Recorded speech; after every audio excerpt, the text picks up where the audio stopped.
So we're going to start. Pregame.com, pregame pro webinar, Vegas Runner. It's Wednesday night. What a better place to be than sitting on the phone or staring at your computer screen, listening to me and Vegas Runner. We got tons of questions, tons of things we're going to get to. We're going to close with a coupon that you could use to buy anything you want at the site. So the first thing, VR, that gunshot was just for you. We're going to go I quick. heard that. We have so much I just information. ducked under my desk. I just dove under the desk. Well, what made me want to start off with this to kind of go over your history is, like I said, joking aside, I do follow you on Twitter. I noticed one of the times you were posting some of the parties and stuff you were at, and I saw you were getting some little hate tweets about, the economy and you bragging about your stuff. But the fact is, VR, is you have went from the row house to the penthouse. And I know you're calling in and you're not looking online, but I actually found some images of some row houses. And then I got a picture of the Bellagio penthouse. So real quick, you're in Philadelphia, you're booking a little action, then fast forward how you got into moving, some things you've learned to Vegas, and then we'll move on. So I'm going to give the floor to you. And, bro, it's not ever to front or anything like that. Whenever I show it on Twitter, I feel like I'm sharing a good time with my followers because they're all the ones that are following are supporters. Now, if there's some that are just there to bash or whatever, it's not for them. I'm not doing that for them. I'm doing it for the ones that I think, you guys are out hanging out with me. And if they're at a game or somewhere that I can't be, I'd love to be looking at that stuff too, because I can't be everywhere. So that's why I like to do it. And coming from humble beginnings like I did, that row house you're probably showing is probably a lot nicer than the one I grew up in. So, it isn't about any of that, dude. Nothing at all like that. But it's the truth. I got into bookmaking because where I grew up, betting was something everyone did. And I learned real quickly that I'm not going to make money at that time, at least, betting. And I saw that the guys that made money were the ones that were taking the action. So as quickly as possible, I went on that side of the street.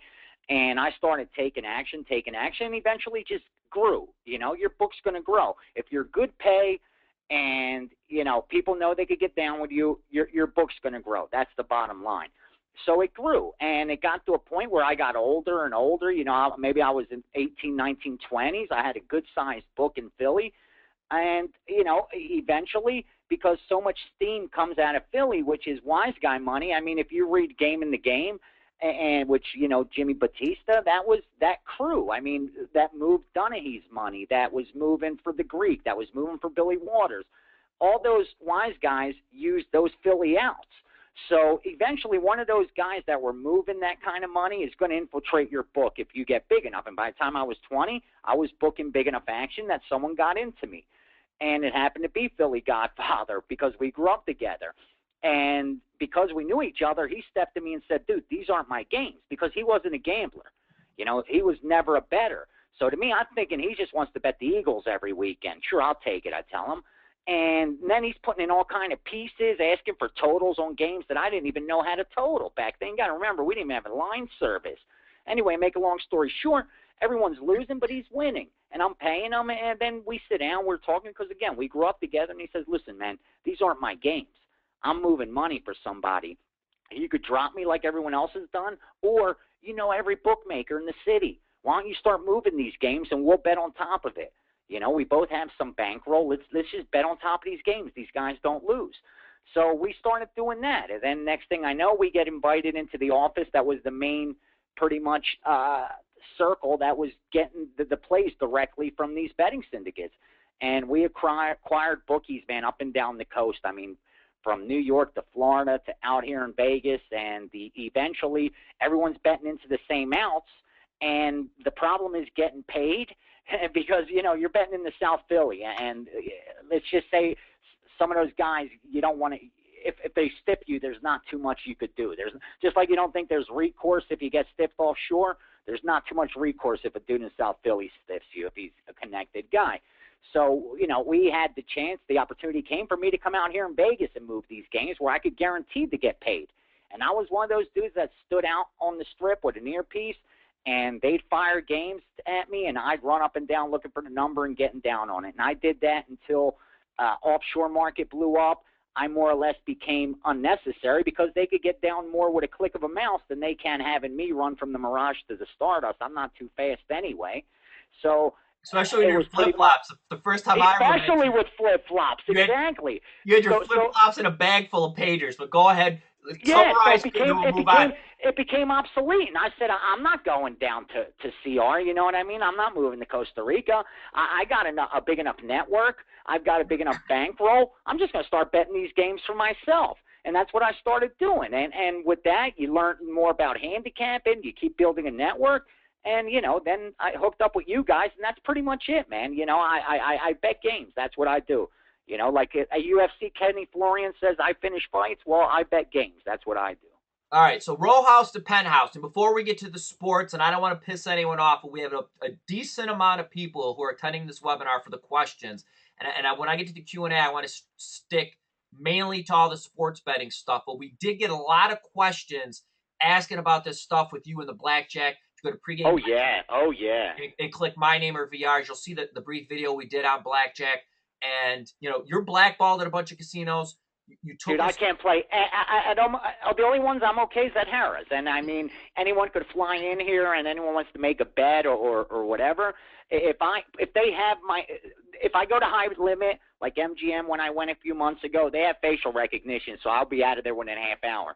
But anywhere else, if I go to a small table, yeah, I could sneak in this or that, play a little bit. But if they somehow have my name, I can't play. I'm in their system as an advantage player. You're in there with, like, you know, cheats, card cheats, hookers, undesirables, you know. Persona non gratis. VR's kind of people that come out at the end of October. So real quick. And I can't play. I'm going to try keeping it to under 10 minutes because, I mean, these questions, the whole question queue is literally filling up, so I know we're not going to get to all of them. So you had a run where you hooked up with somebody. There was a system. I'll let you see how much you want to get involved with explaining where the system came from. So I'm going to summarize real quick, and then you can take it from there. And then I want you to close with some blackjack tips that you could just give where you're not divulging too much. So real quick, there was a system developed by someone. I'll let you get into that. You got hooked up with a big backer, somebody back at home. I doubt you're going to want to reveal their name because they're pretty famous. You got hooked up with them. You got part of a team. You mastered a bunch of the system. One of the key parts of the system is it had a part of it involved where there was a thing called, I think you said cover or camouflage, which threw off the Bloodhound software, and that's the software that they look and they catch count counters. So they essentially thought you guys were junkies who were pressing, who just happened to be getting lucky, maybe read a couple blackjack books. So you rode the casinos a lot longer than an actual card counter would, because even though you were winning, they thought it was lucky because the software said, nope, they're not true card counters. They're doing things a card counter normally wouldn't do. They're just getting lucky. So in return, not only were you banging these casinos for tons of money because you were winning so much, and their software and their experts were saying you guys are just junkies getting lucky, they were throwing comps and shit at you, stuff at you that were reserved for whales, celebrities. I mean, I know you said one time you were in a barbecue area where Jay-Z had a grill brought in to party with his friends. You had the platinum bracelet on New Year's. So real quick, VR, tell me about the system as what you can, the team, what you did, a couple good stories, couple tips, and then we'll move on. Of course. I got approached by someone that said they had a system. And being here in Vegas for 15 years, I laughed because I've been approached with 100 systems. But anyway, this kid seemed very smart, seemed like a good kid. Make a long story short, I had a friend that was a high roller that played a lot of blackjack, and another guy I grew up with that played a lot of blackjack that also had clout and bankroll. So we sat down with this kid. He said, if you bankroll me, I'll show you this system. It was a linear negative progression. And what we did with that negative progression was simply by employing the negative progression, any casino loves any kind of negative progression because they know if you play any kind of progression on a negative expectation game, you're guaranteed to lose money. And blackjack, even if you play perfect basic strategy, they're still going to have about a 0.5% advantage over you. So they know it's a losing system. But what the linear negative progression system this kid came up with helped us do was limit any losses so that it gave us the kind of cover we needed to then use a pretty sophisticated count. And put it this way: the first week we just negative progressive them to death. So they were thinking these dudes are the biggest squares. And you got to remember, when you're playing negative progressive at those levels, you're going from $25 to the reason we played Aria. Mandalay Bay then extended it to us, and Bellagio was because they're still the only ones that have $25 minimum to $10,000. So it's a $25 to $10,000 table, and we played like that. That was our progression. We wanted to go from 25 to 10,000, be able to do that. When you're betting that kind of money and you're playing 100 hands an hour, you're going to get a high rating. And when they determine you're a losing player, they're going to throw all kind of things at you, and that's what they did. But what they didn't realize was after that 7th day, now we were going to play for real. And that's when we did our damage. We minimized any kind of losses early on, and what we did was we took all the comps because they're EV. I mean, when they're throwing promo chips at you saying we'll give you, $2,000 for every 4 hours of play, and we'll give you this, we'll give you that, we'll give you this, that's more or less free money. I was getting tickets to all kind of shows. You just put them on StubHub, you're making money. And then what we did was we crushed them the real way. And they had no idea what was going on because one guy's saying they're playing negative progression, the other guy's saying, wait, it doesn't look like that's what they're doing anymore. And by the time they even tried to figure anything out, we're off to the next place and the next place and the next place. And we took this all over. We played in California, played in New Orleans, played out here, Atlantic City, everywhere we could get a game. But you got to remember, Blackjack's the one thing, the better you get at it, the less available games are. Unlike poker, where the better you get at poker, the richer you get, the more famous you get, the higher stakes you play. In Blackjack, the better you get, the harder it is to find a game, and that's what started happening. They came to the conclusion that even though to this day they don't know what we were doing, because I became friends with most of the hosts, we had an independent representative, and what he did was he would contact all the casinos, say, I got these guys, they have this credit line, they have this much cash, what are you willing to give them? And he would pimp us out. He would call every casino and say, this is what I got for you, and whoever gave us the best offer, that's where we would go play. Real quick, give me an example of a few of the best offers. The best, the Hard Rock was given $4,000 for every 4 hours of play, and this is to 4 people, so $16,000 in promo chips for every 4 hours of play with the room that has the bowling lane in it. Like, I mean, they're brand new room, dude. They're brand new, like, penthouse and everything. A butler there 24 hours a day, like right there. And just, you have the car for the week. Everything you could possibly imagine. If you want to eat at any other hotel, it didn't matter. It didn't have to be on property. That they host called and you're there. They're just set it up. You can go wherever you want, do whatever you want. I mean, you go to the club, you run up a $10, $12, $15,000 bill, you sign it to the room. Everything you just sign to the room, and your host is going to get it off when you go to leave anyway. Real quick, so, I mean, I went shopping. I mean, I bought things. There's clothing stores. It was just like free money. It found money. Real quick, VR, we'll get to a couple tips. I remember there's a story you're telling me where you're waiting for some sandwich and ended up being like a $10,000 sandwich or something because you went on a bad run. So tell me that story, then tell me one of your favorite Blackjack stories, and then we're going to move on to the sports, and you can give a couple tips to everyone. So tell me the sandwich story. We were just employing the negative progression. We're at the Red Rock, okay? At the Red Rock High Limit Pit. And inside Red Rock High Limit Pit, massages are free. There's the massage girl, and it's on the house. The only thing you got to do is tip her. If you go to any casino here, you're going to see massage girls walking around trying to give massages, and they charge like $2 a minute or whatever like that. But in the high limit pit, because it's $100 minimum tables, it's free. So it's the first night. We check in late. The goal was to play 3 hours, go to sleep, and employ the negative progression system only, and look like losers, try to limit our losses. And sometimes you're going to win, sometimes you're going to lose a little, but regardless, that was the plan. And who's sitting across from us? It's dead empty. We have one table, and there's one other table going, and it's Hank Goldberg from ESPN, the guy that does the horses. And because 2 years ago he gave out the Saints or whatever to win the Super Bowl, if you see the thing he did the following year where he was treated like royalty, it was actually at the Red Rock, at one of their penthouses, and Javier, the butler, was waiting on him because the kid's the best. Now he's at Cosmo, but that's another story altogether. So anyway, he has this girl, I swear to you, for like 3 hours, 3 hours. And I'm like, she was the only one because this is like a Tuesday night. So they only had one person there. And I'm like, I'm not leaving without a massage. I'm getting a massage. I'm up a couple thousand. Everyone's up. And my boy's like, come on, let's just go, dude. Forget your massage. I'm like, no, I want my massage. Finally, he stops. And they call her over for me to get my massage before it's time to go up to sleep. And because when you play that negative progression, sometimes you're going to hit ruin, meaning you're going to try double up. Our system was different. It wasn't a negative martingale where you keep doubling up. There's different variations, and that's why ours was phenomenal, amazing. I'm going to sell it one day or give it away for free so everyone could rock them because I'm so mad at them. But anyway, she comes giving me a massage, and I swear to you, on everything sacred to me, I hit ruin on that night. So instead of us losing with a couple, leaving with a couple thousand each in our pocket, because I hit ruin, it cost it was a $17,000 loss, just my hand alone, from chasing that initial $100 bet for that massage. So one quick story, couple blackjack tips, and we'll start getting to the questions. VR, one story, couple blackjack tips. Go ahead.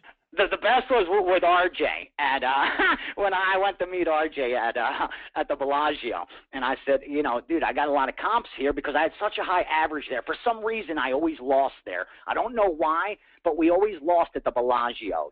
Like I said, you lose, you don't just win. But I promise you, we never, for some reason, maybe because we had the kind of bankroll we had, and we had a huge bankroll, pretty much as close to you could say unlimited. We could always go back for more.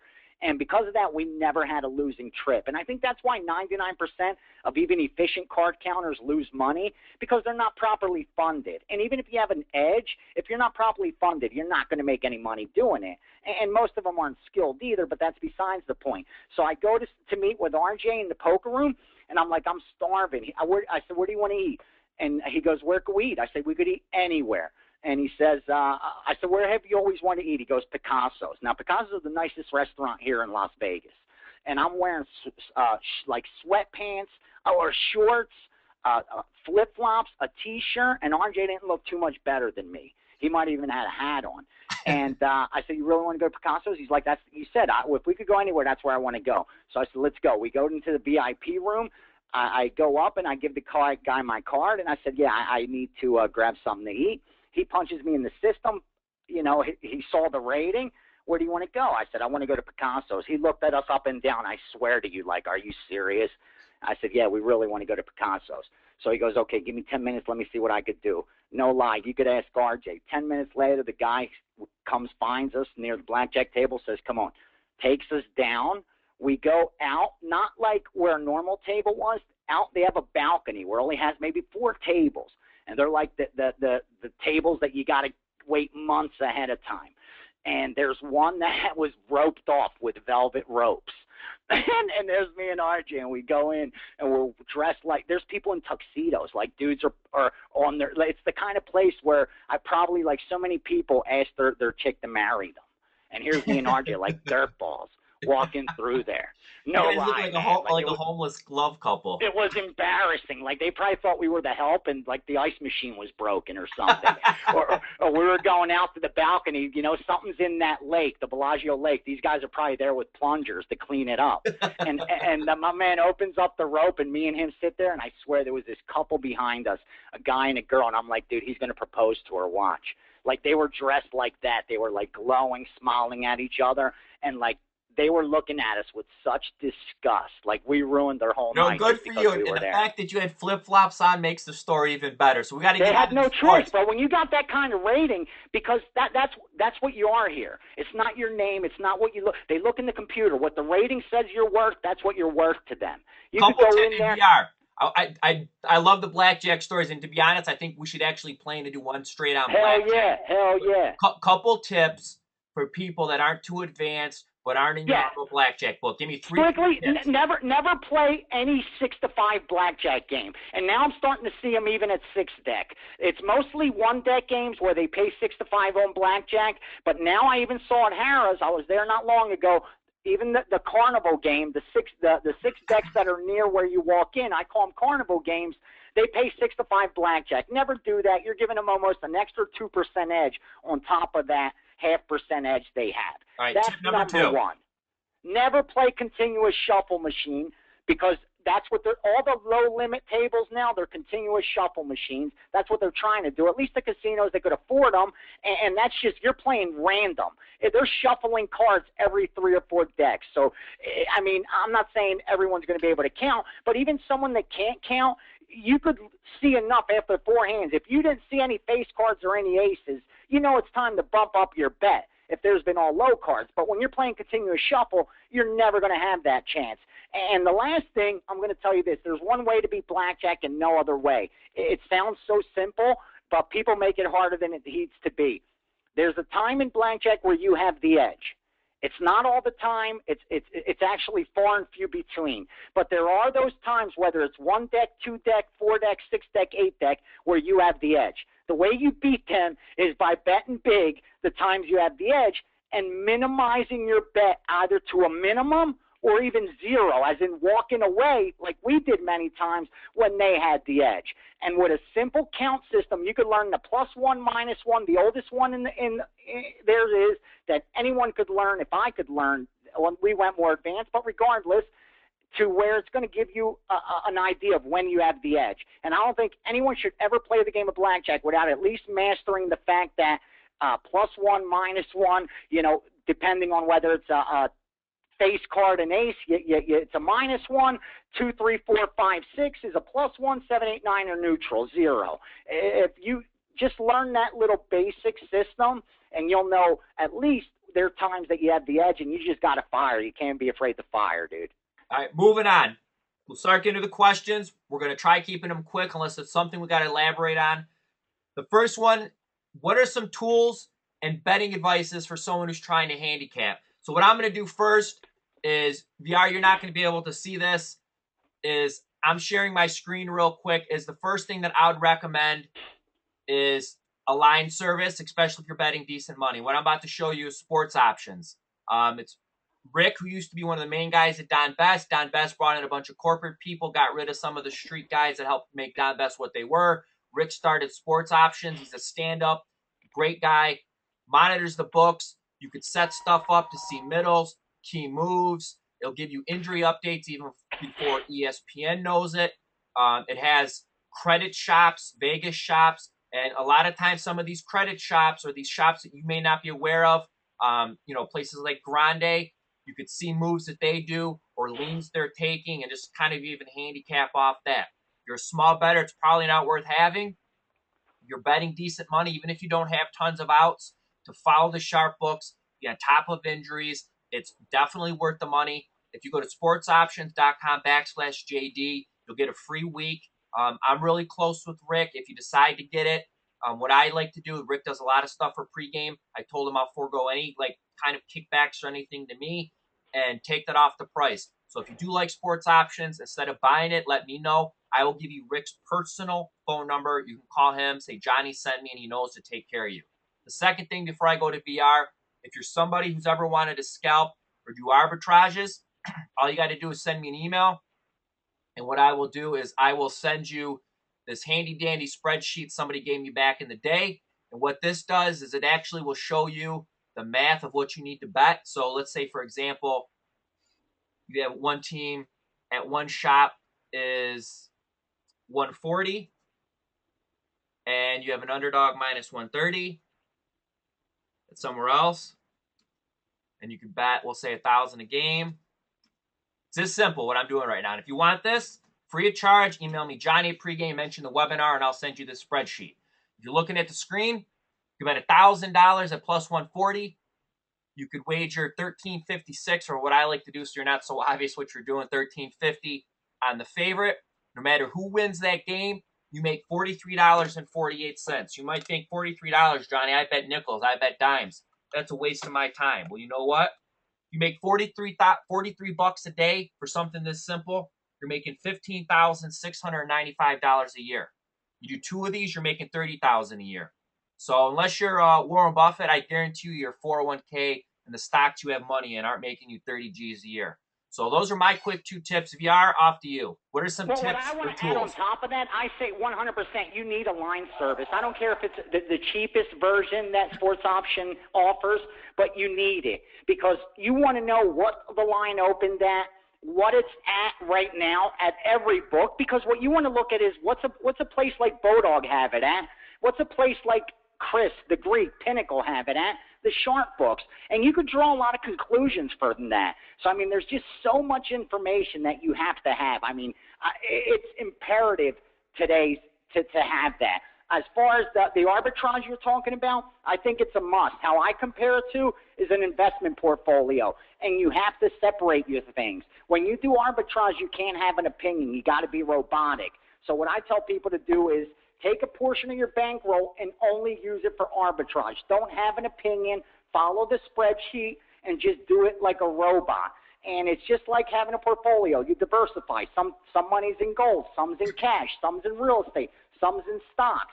And that's how it is with betting. You don't just want to straight bet everything to death. You know what I mean? There's just so many different ways to manipulate this market, whether it's setting up with all this live betting now that we could do, in-game betting. I mean, there's so many ways to take advantage of the market.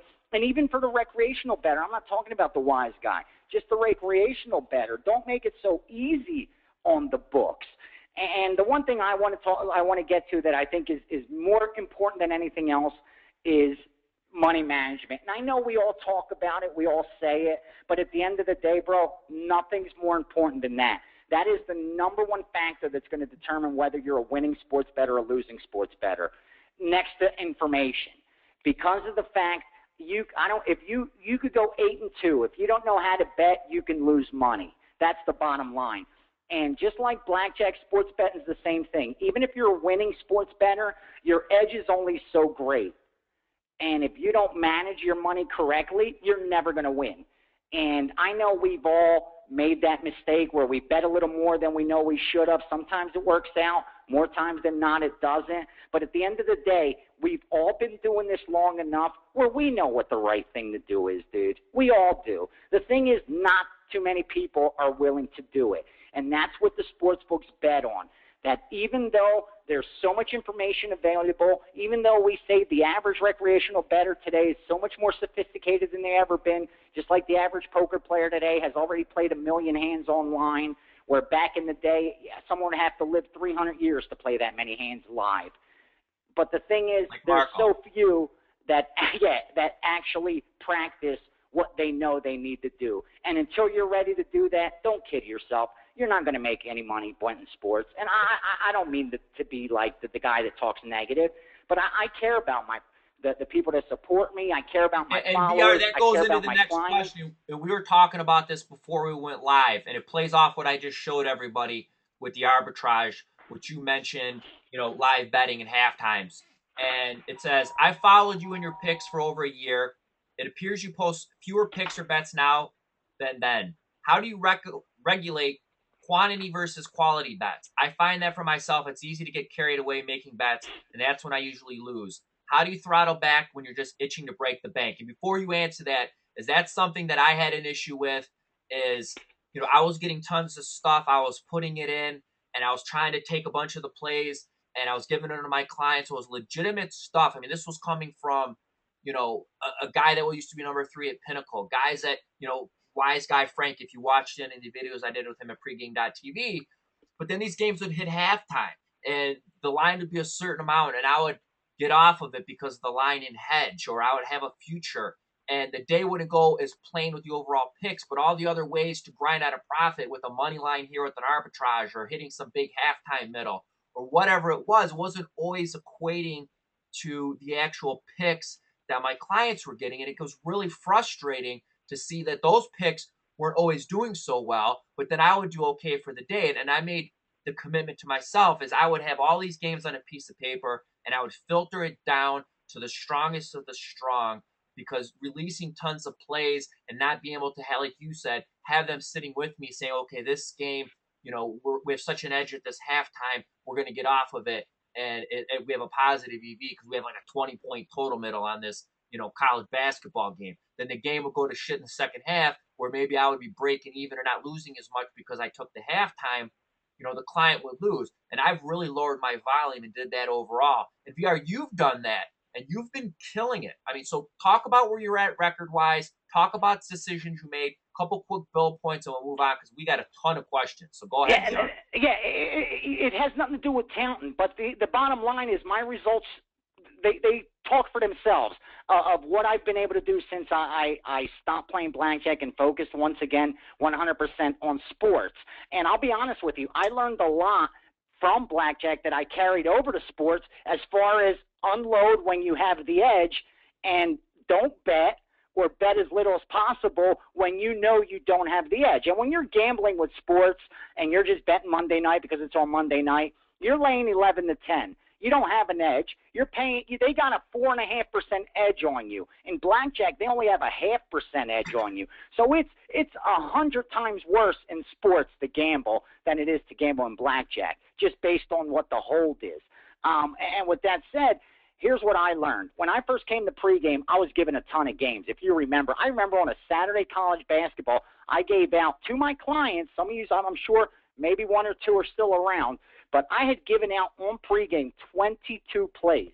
And I thought that was a little because when I was moving steam, there were Saturday college football where I bet first half, second halves in games where I would leave to go turn in my bets, and I'd count down 50, 45, 50 tickets of bets that I had to place. So I thought that was the way you win, okay? Because I thought you just keep grinding. We cash more bets than we're going to trash, and eventually we're going to have a profit.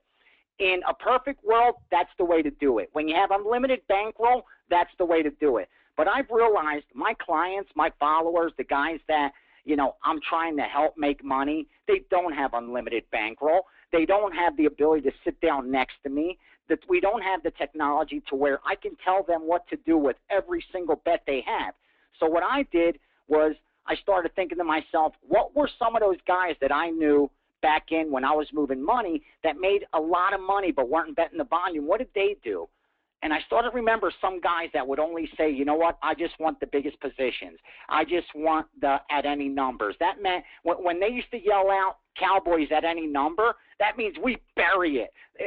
Any other time they'll say, I want Cowboys -3. We're only allowed to bet Cowboys -3. If someone had 3 -120, we weren't allowed to take it. But if someone yelled at, an open order at any number, we buried it. And there were certain guys that's the only games they bet. And after blackjack and then dedicating, to sports, I started thinking, you know what, that's what I'm going to do.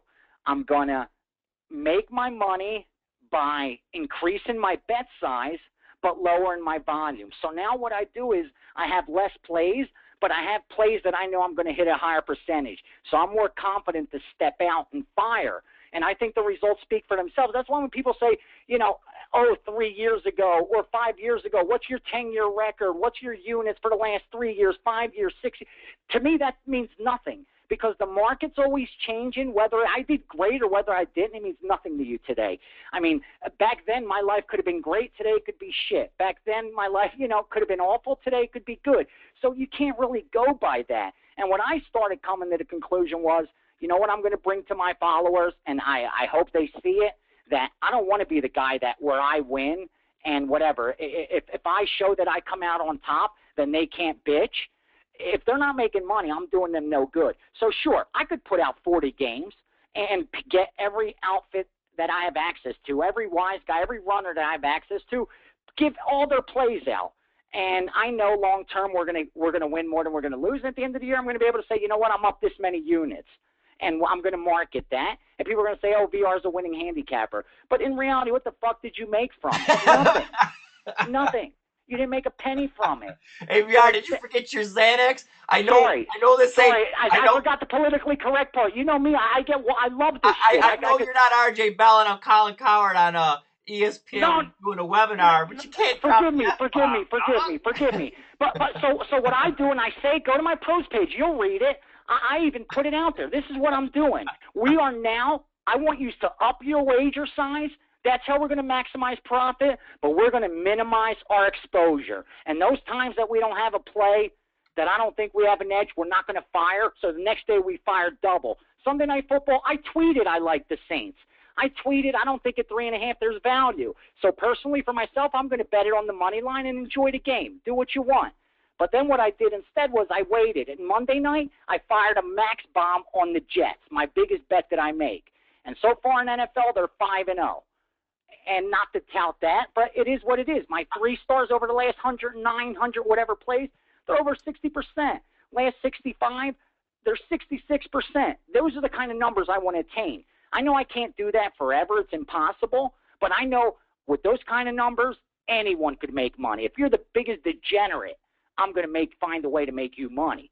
But you got to at least have some kind of discipline and listen to me a little bit and not go crazy.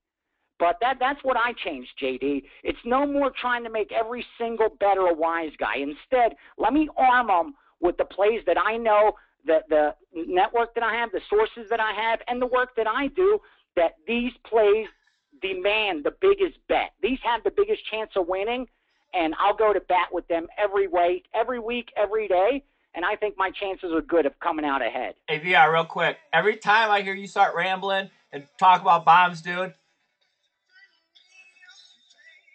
that's what I'm dropping them, baby, dropping them.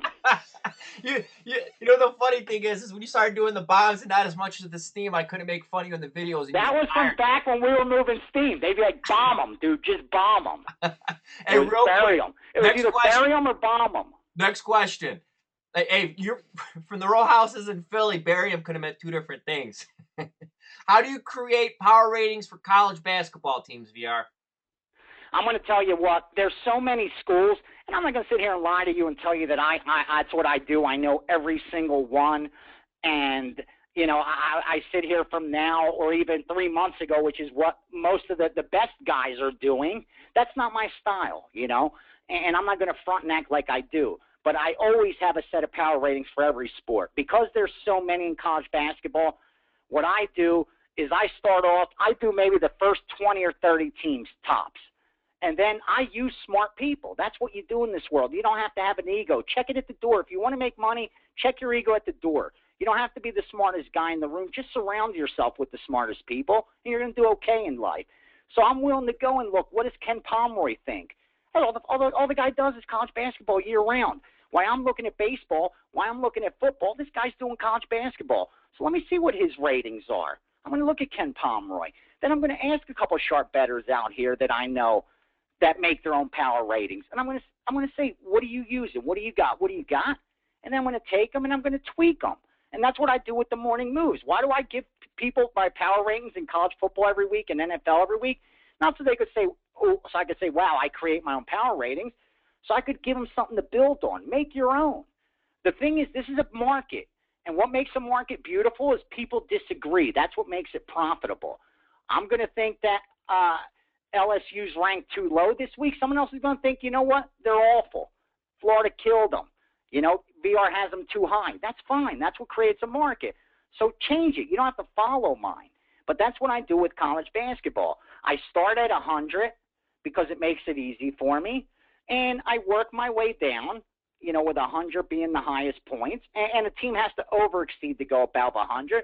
Like you guys saw, I have with Alabama. They might be 100.5, you know what I mean? Or they're a little higher because they've exceeded some of what I thought. And that's what I do with college basketball. But I know I could only do the top 25, 30 teams from the research I'm able to do.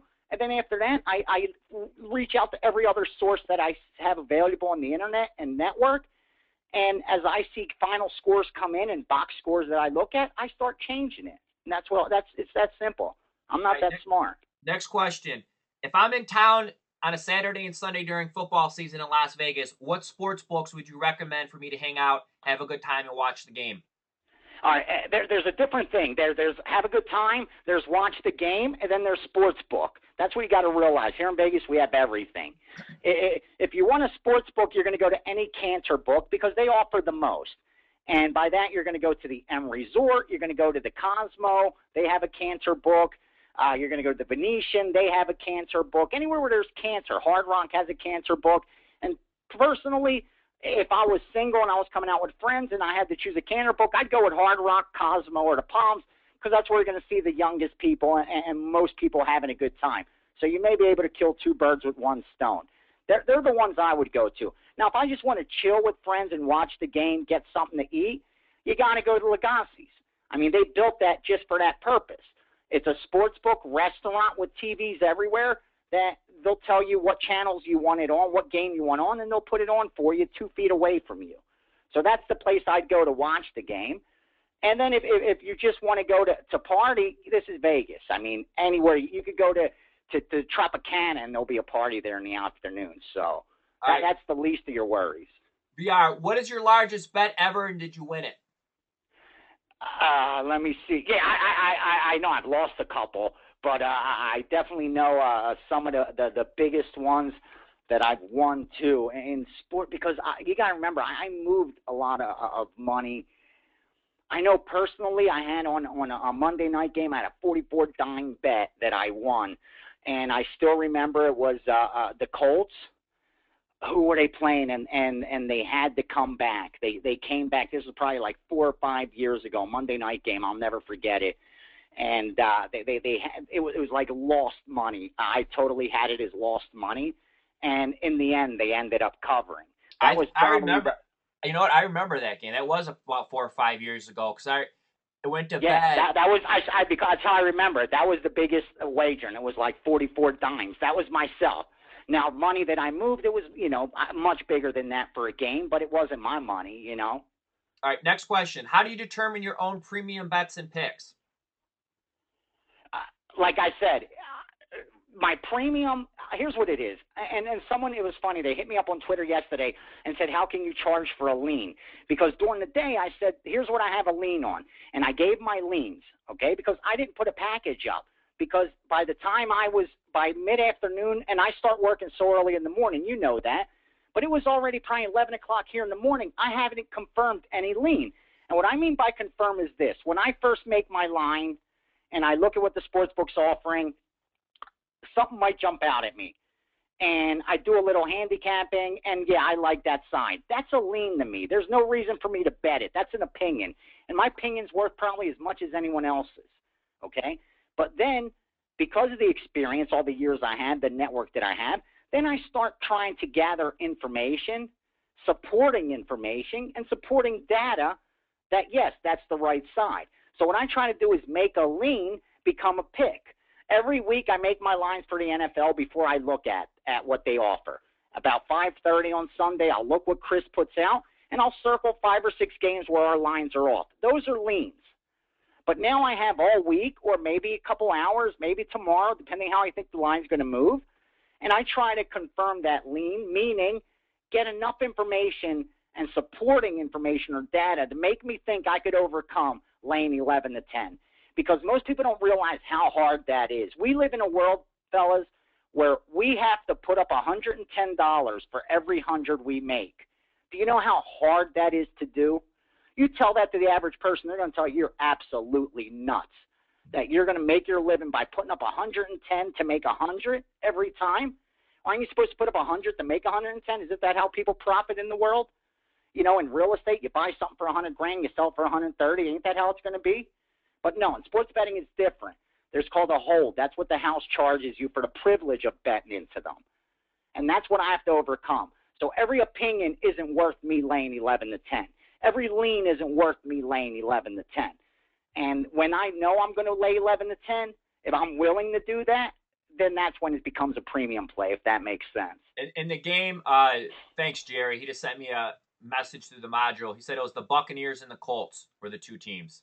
There it is. There it is. Next question. Vegas Runner, when you see a line move, how do you know, or what methods do you use to get a feel for whether it's sharp money or public money? Number one, what team's it on?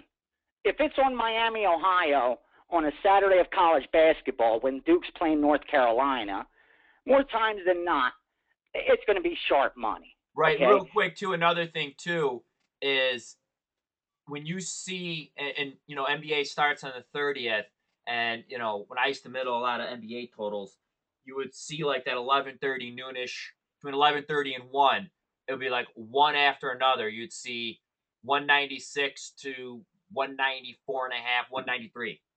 If you're seeing stuff like that move on a daily basis around the same time frame, or you're seeing a college football game like Miami Ohio move on a Wednesday, you can guarantee, unless some uber wealthy guy from Miami, Ohio just happens to be the one to bet it, but to me, that's such a rare occurrence that that's ever going to happen. Very rarely during the week is it going to be public money.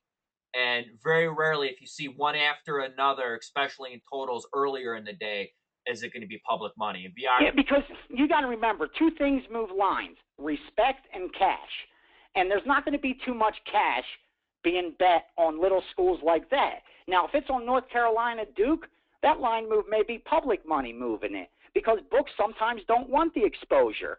You know, they may not feel comfortable. But with that said, you can't conclude just because it's short money that it's a winning play. Not only do wise guys not hit 60%, most professionals I know out here that are the most successful, honestly, that I've been here 15 years. The guys that have been here before I came and are still here and have nice homes, have nice lives, they hit around 55, 57% long term. And they live great lives, but they know how to make money hitting that kind of percentage. But with that said, what you got to remember is that all these moves aren't plays that they're going to keep. There's so much market manipulation going on. There's middles being set up.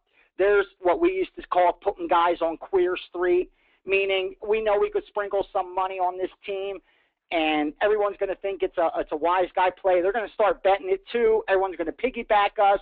Books are going to move the line up even higher.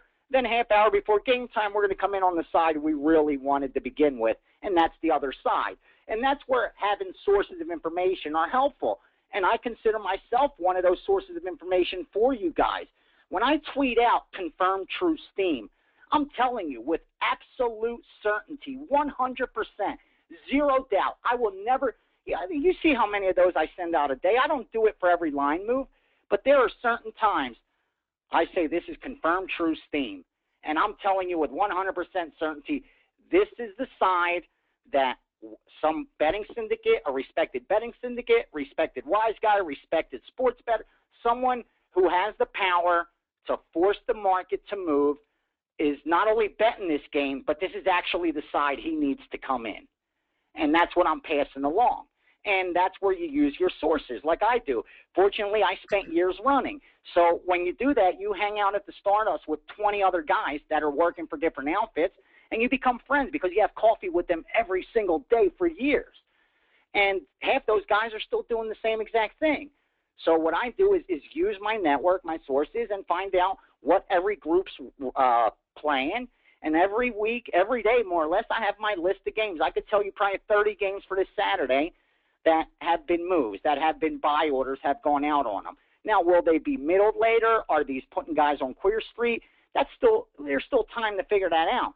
But with that said, that's what I do. I use my sources to confirm, and I try to be a source for you guys. I mean, use it, man. That you don't have to agree with me. You don't have to follow it. You don't have to bet on top of it.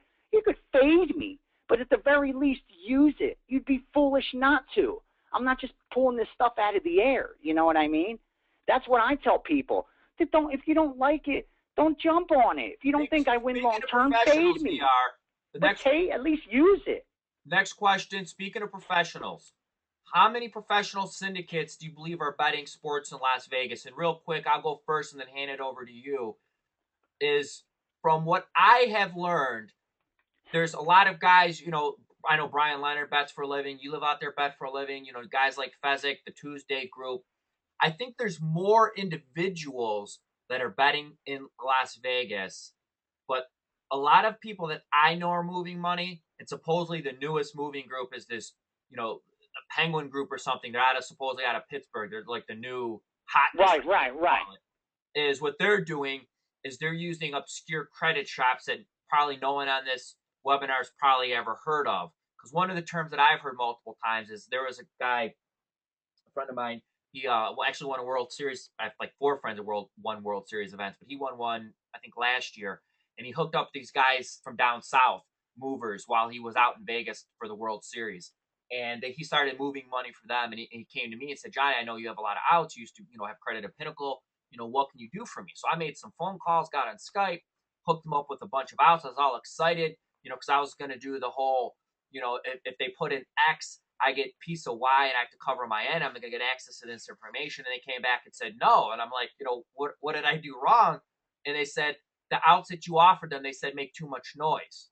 And I've heard that phrase so many times. And what I always hear is the real big syndicates, they try their best to not have to put money in the places that are going to move, like a Vegas book or a Pinnacle or a Chris, where you have every other shop on the planet watching Don Bester sports options. When they see that line move, they're going to move. They want to hammer as many of these agent shops, these head count places, and bet as much as they can to make their last bets they can at the places, as they say, are going to make noise, because once they make their noise, everyone's going to move, and now that opportunity's gone. So yeah, because these days books move on air. Back when I was moving Steam, I mean, Don Best barely began. Now, after a few years, they were there. The couple years that I was moving, everyone had computers. But with that said, most books still use newspaper lines or still just had an odd service. And they didn't move their lines till someone sharp bet into them. Now that's not the case. If I'm a bookie and I'm working at Caesar's Palace and I look on my line service and I see that Pinnacle move their line a point, I don't have to wait for a runner to come in and hit me on that same game. I know if Penny moved their line, I could go move my line and stop them from doing that. So the game's changed so much, and you're absolutely right. That's why we have a lot of betting syndicates represented out here, but not all of the biggest moves go down in Vegas. And you said it even better, Johnny, that there's so many sharps out here betting professionally, and a lot of us have the power to move certain lines on prop, on this or that get respect. But as far as betting syndicates, the guys that really move the market, that really manipulate the market, that are putting out sick kind of money and have dozens of runners everywhere, I mean, what would you think, Johnny? Maybe 5 of them right now in around here, not counting Europe and Asia and stuff like that? Yeah, I mean, because the thing is, a lot of the guys that I know, they're just smaller groups. Yeah, it's not like the big syndicates, exactly. But like, it goes back to what you said: is why go to some Vegas book where a lot of the ones now are, you got to show your ID or your player's card, when you could find some dude in Philly who's going to put you in head count XYZ and let you bet 10 grand a game. And real quick before the next question is, not saying the books. They always say, well, the books want to balance their, yeah, in a dream world. But my biggest, I guess, urban myth is that whole belief that that's how these lines are always based. But if you look at pregame lines, if you look at sports options, do you think it's mathematically possible that 200 books all have a game at 4? They're all the same action. The fact is, there's certain books that they move, and I could be Sports Interaction or I'm Bodog, and I could have, say, just for sake of argument, the Texans are -7. I got 70% of my action on the Texans, and say they're playing the Chiefs, and the big movers hammer some Pinnacle or Grande or whatever it is, and they drop to a 6 for sake of argument. Bodog is going to have to adjust the 7 and weight the juice, or they're going to have to drop off that key number. We're technically using that urban myth of balancing the action. No, they're not balancing the action. They have some guy watching Don Best, and they're going to book off someone else. And yeah, what they're trying to do is get the recreational bettors, the public bettors on the supposed square side as much as possible. They're taking that bet. Put it this way, they're getting 11-10, and on top of that, they know that this betting syndicate that wins this amount long term, they've proven to us that they could hit 57% long term. They're on Team A. So my job as a bookmaker is to try to get everyone I can who's laying 11-10 on Team B. Exactly. And long term, I'm going to make money. And real quick is when I'm only 37, but I got started lucky enough in the offshore business, when the Pinnacles and the Greeks back in those days. So I got to, meet and know a lot of those people. And the truth of the matter is because of technology and access to information, and these guys able to not have to have someone like you and flip-flops and a bunch of pagers run into a casino, that they could bet online mysteriously and beard into all these places. A lot of those books, I remember back then, you had Blue Marlin, you had Reggie Blue Marlin, you had, what the hell was his name? What's his face at Camelot? You had Eddie Hadid, who actually busted 2 of his own books. They tried booking. They tried having their own lines. They tried balancing their action, and most of these people listening to this are going, "Who the hell are those books?" Because they couldn't do it. It It's can't be done. so hard to beat the sharps that most of these books are better off. And I know people hate on the Bet Us's and the Bodog and sportsbooks.com, but the fact is the second they try going heads up with Billy Walters or the Kosher Kids or these They're not going to make. Yeah. they're going to end up stiffing you because they can't pay you. And this has been tried. Yeah. I wrote a great article about this, and I real quick, I had a couple people this message say, Johnny, what's your email? It's Johnny, Johnnny at pregame.com is my email address. Is a lot of these guys tried booking heads up. There was a sports book called Bet Pan Am. They're going to be the next pinnacle. They offered reduced juice. You know what happened? They lasted 6 months before they stiffed everybody. That's how hard it is to beat these sharp guys. So it's out here when I came, there's a book. It was called Tom Sunset. Some guy with a bunch of money said he's going to come out here. He got a license. He had connections. He's going to start booking. And his motto was, I'll take anyone's action. Anyone could come in off the street and bet me. And I bet 99% of people on this call right now never heard of Tom Sunset, the sportsbook chain, because it got buried within a year. I mean, if I was booking right now, I would be Bodog 100%. I wouldn't take $1 of sharp money if I could avoid it. There's a sports book, and it's funny because I feel bad, the customer list. When they went bust, though, all of the employees started selling all the customer lists because they knew they were going to get shut down. And you could see the balances of what people were owed. And this goes back in the days when some of the sports books used to do transfers. So the good old days, like say today I'd have $5,000 at sportsbook.com. I would call up and say, you know what, I need to transfer $3,000 to Bodog, and it'd be in Bodog in 30 seconds because that's the kind of relationship they had. There was a place called Aces Gold. No, not Aces Gold. What was the one? The Charlie guy. The hell was it called? Shit. Oh, my mind just went blank. You know what I'm talking about, VR? It was the St. Louis New England Super Bowl. They were like one of the biggest sports books, offshore ones. They were like a Bodog almost back then, but he the one that got middled? The line was 14. Yeah, that landed on 14. Yeah.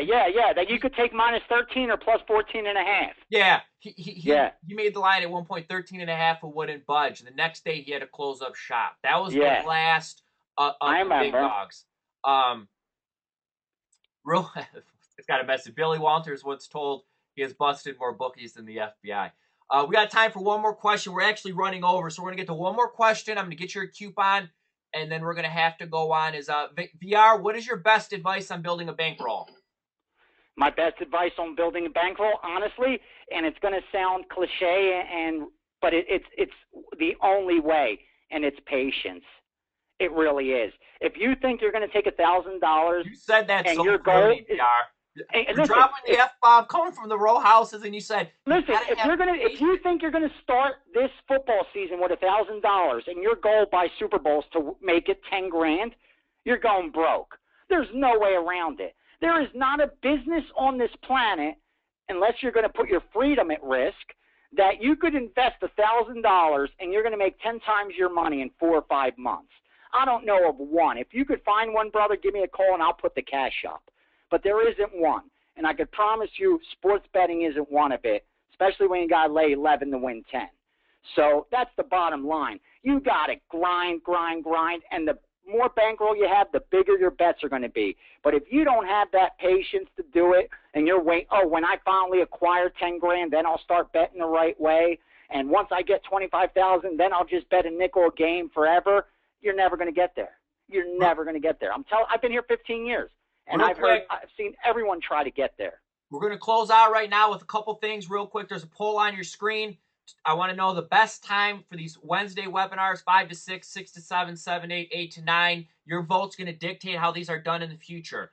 Coupon for everyone who watched. Want to say thanks for joining us. Vegas 25. They'll take 25% off any one purchase at pregame.com.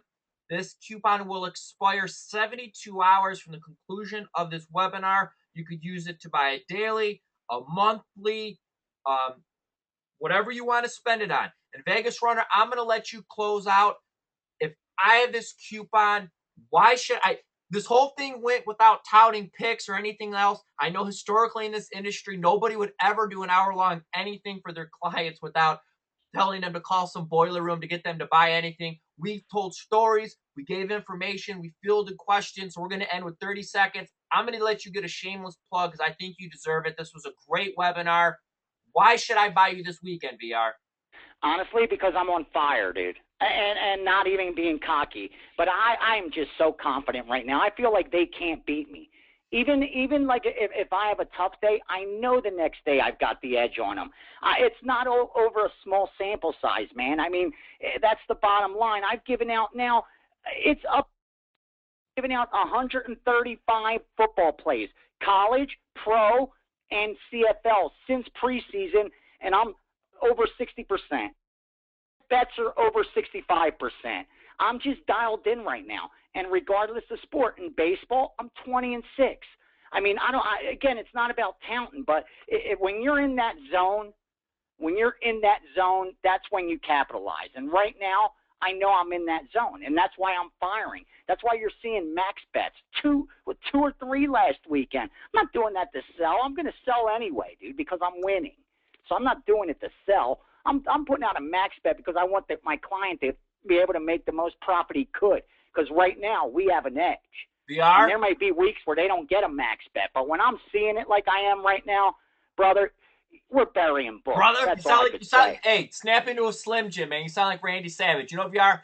Do damage, dude. We have a bunch of pros, and I'm trying. I want to give everyone a fair shot to having a webinar, but to be honest, I'm one of the owners. I think me and you need to do once a month. I mean, I'm down. I'm down, dude. Stories. I love it. We could talk blackjack. I mean, anyone who has an idea of stuff they want to hear, my email once again is johnny@pregame.com. We went over, but you know what? Me and VR, dude, if you see us at the bar or a restaurant, we sit and top each other on who could babble more, but I love it. This dude, he's from Philly. I'm from the Detroit area. We have so much in common. Like I said at the last webinar, if pregame was the wire, RJ would be Stringer Bell and I'd be Avon, because I am what I'm like Papa. I am what I am. I try being professional as I can be, but just my upbringing, my background, the people I ran with. I'm sorry, I can't do it. I am exactly. So VR, I appreciate it. That's going to do it for pregame.com's webinar. Thanks for watching, VR. Thanks for taking the time. Thanks for going over. Thank you all for hanging out with us right now. Seriously, taking time out of your day to hang out and talk about this stuff, man. This was awesome. All right, guys. Everybody take care. Don't forget your coupon is Vegas25, 25% off any one purchase. If you want the ARB calculator I spoke about earlier, you could shoot me an email at johnny@pregame.com. If you enjoyed the webinar, jump in the forums. Let everyone know what they're missing. I'd really appreciate that. That's going to do it. Thanks for listening, and I will be back next Wednesday. Take care.